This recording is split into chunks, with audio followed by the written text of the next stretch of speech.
Hitler's father, Alois, born 1837, was illegitimate. For a time he bore his mother's name, Schickel-Gruber, but by 1876 he had established his family claim to the surname Hitler. Adolf never used any other surname early life.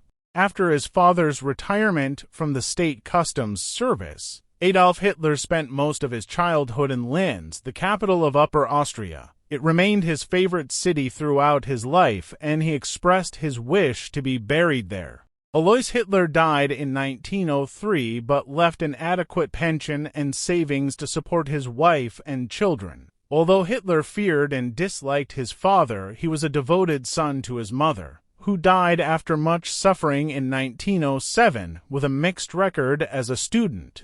Hitler never advanced beyond a secondary education. After leaving school, he visited Vienna, then returned to Linz, where he dreamed of becoming an artist. Later, he used the small allowance he continued to draw to maintain himself in Vienna. He wished to study art, for which he had some faculties, but he twice failed to secure entry to the Academy of Fine Arts. For some years he lived a lonely and isolated life, earning a precarious livelihood by painting postcards and advertisements and drifting from one municipal hostel to another. Hitler already showed traits that characterized his later life: loneliness and secretiveness, a bohemian mode of everyday existence, and hatred of cosmopolitanism and of the multinational character of Vienna. In 1913, Hitler moved to Munich, screened for Austrian military service in February 1914. He was classified as unfit because of inadequate physical vigor, but when World War I broke out, he petitioned Bavarian King Louis III to be allowed to serve, and one day after submitting that request,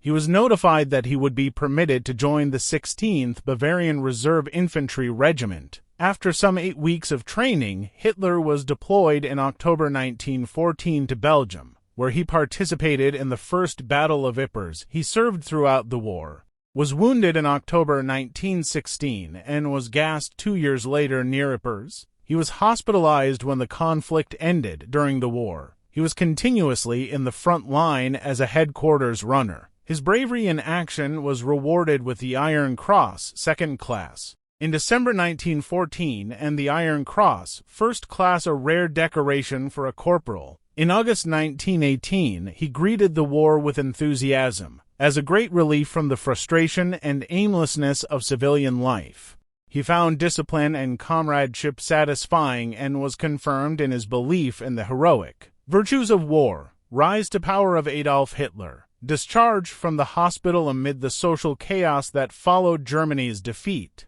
Hitler took up political work in Munich in May-June 1919 as an army political agent. He joined the small German Workers' Party in Munich September 1919. In 1920, he was put in charge of the party's propaganda and left the army to devote himself to improving his position within the party, which in that year was renamed the National Sozialistische Deutscharbeiterpartei Nazi. Conditions were ripe for the development of such a party. Resentment at the loss of the war and the severity of the peace terms added to the economic woes, and brought widespread discontent. This was especially sharp in Bavaria, due to its traditional separatism and the region's popular dislike of the Republican government in Berlin. In March 1920, a coup d'état by a few army officers attempted in vain to establish a right-wing government. Munich was a gathering place for dissatisfied former servicemen and members of the Freikorps, which had been organized in 1918-19 from units of the German army that were unwilling to return to civilian life, and for political plotters against the Republic. Many of these joined the Nazi Party.